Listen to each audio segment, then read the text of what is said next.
One more, a little more speedy, get to the hip. Boom, yeah! What's your left glute doing? Squeezing it. Good. Yep. So solid. Good, come on, come on. Knee drops down, you pop up. Which on a Nordic hamstring, you don't get that levering. Boom. Hup. Good. Bring the hips along with it. Today we're all about trying to get the hips involved with the lever action. You don't want to necessarily flatten that heel to stretch the Achilles too much, right? Okay. Feel how that changes it, the emphasis in the hip. Okay. Good. Lean all the way forward. And wheel up. Yeah, good. Finish through. Good. Good. Good. Wheel. And boom! That's the most beautiful thing I've seen all week. Boom! One more.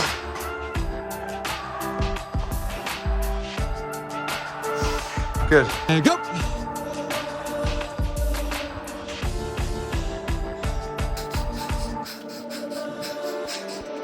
All right, bro. There's Salinas Valley. First of all, we own the valley. Okay. Second of all, we own the peninsula. Then we push north. We beat Aptos, all those rascals up there. Then we go push into San Jose, Oakland. We get another shot at the school that shellacked us in the final, or the semifinal. Let's go, let's go. Find your stadium out there, find your stadium. Visualize the Friday Night Lights. Making plays, being the most dynamic player on the field. Everyone has to key on you. You open it up other people.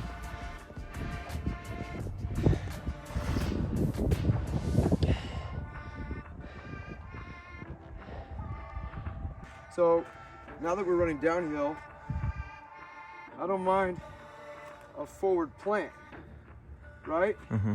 Because in fact, if you look at even the accelerations phase, we're not.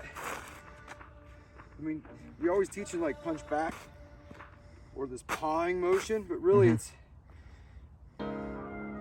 it's how fast we can change that rate that matters. So I like the downhill run because it teaches us to get to plant like in a semi-squatted, but to turn over very quickly to let our hip travel over. Okay.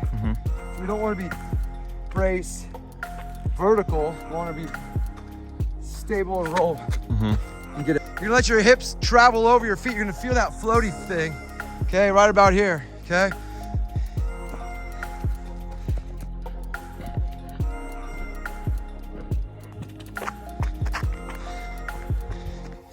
Footwork it back. Yeah. Love it. Yeah.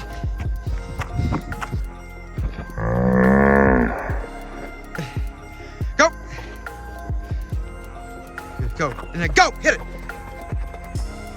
I'll say this again. Okay, so we're not really concentrating on the knee lift because that's more particular to your sports skill, as in breaking tackles, different running through contact, I believe. But in the particularities of acceleration, I'm looking to minimize that knee lift and that vertical force translation more to get this horizontal. I like the hill, in particular this hill, because it's gravelly and you can't rely like on cleats or your bottom of your shoe to gain traction, right? It's a little slippery. So what is that making you do? What is that making you do with your feet if it's a little slippery? Yeah, so we're looking at the angle of the shin and the ankle. We don't want the heel to flatten out, or do you rely too much on the bottom of your shoe for traction? And we were talking about that in the pro agility drill the other day, right? So you have to accelerate with good down force, but horizontal and not like too far out from your base. So it's like almost like the perfect angle, and it's also it really sorts out like the frequency issue. So in speed, we talk about stride length and stride frequency. This is kind of puts those two together. You can't get too long on this, and you got to get frequent enough on it. Okay, ready? Set, go. And avoidance of rocks and stuff. Good, go, Anna, go, hit it. Woo, buddy. Okay, so again, we're talking about pad level, and here's the point of whenever you feel like you're playing too high, you're not loading the hip enough in and out of turns. And again, the point I just made 30 seconds ago, we were walking, was your way to advance is by being more deceptive, more elusive, and to hide and disguise what gear you're in to the defender. And that's everything to do with how low and squatty you can accelerate and then change direction on what step we're talking about. Remember? What step? 3rd, 4th, 5th step. That's when things happen. So whenever you're getting a cue that you're too high, to disguise that, or if you're advancing too quickly up in the acceleration phase, then we do the thing. I just named it right now, stirring the pot. You stir the pot, which is I'm dragging toe and I start to, okay? So try it like, here, film me real quick. So I'll start to just remind myself by,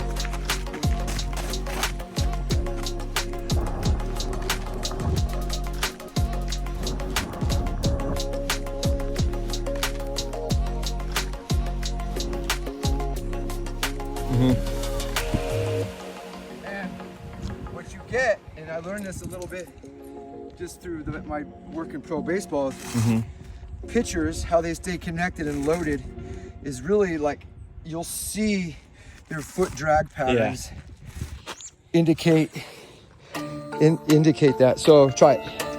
Okay, you're playing too high. You gotta remind yourself, go. Yeah.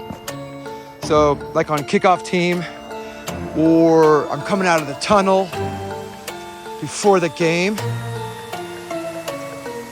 or I'm trying to feel it, like the feeling of feeling fast and being badass and being like the spotlight's on you when you know you're faster than everybody. I've felt that in certain ways, in certain times in my life, even like being the fastest on kickoff team in college and high school, even though they wanted me to play pulling guard or whatever. Or just anytime you know you're fast and badass. It's not a high step. That's Dion once he's in the end zone. It's the foot drag, stir the pot, shift left, right, glide. That's the feeling of I'm gonna beat you feel. High steps after you already beat the guy. Once you've gotten to the 2nd, 3rd, 4th end zone level. So weights are less of the accelerator issue. I used to think it was like, I gotta do all this explosive stuff to get off the mark. It's more like for the downshift, prepping a change of direction and redistribution of that elastic energy in the way you want to go in the acceleration. But the initial off the block, yeah, it's a function of, weights help you with twitch rate. But I think you can get that without, you don't have to wait for that. It's more of a leverage issue and timing issue as opposed to, I gotta get bigger, faster, stronger so I can get more explosive out of the blocks issue. And the weights come for the later stages of acceleration when your hip's more involved and especially when you're working into contact, in and out of cuts and whatnot. So that's why I put the weights in this phase of the session, because all these things represent different phases of your acceleration. The first phase is garage session was all angles and levers. Okay, the mountains were the timing mechanism. Third is the weight, is putting the strength around those two things. And fourth is just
push, boom. Now both hands on the, shed the blocker, good, both hands. Ready? Oh, you're the blocker, I forgot. Yeah, go. Nah. Roll forward, tip forward, and then go. Ready, go. Boom, deliver the punch, head up. Deliver the punch, head up. Push through, come on. Good.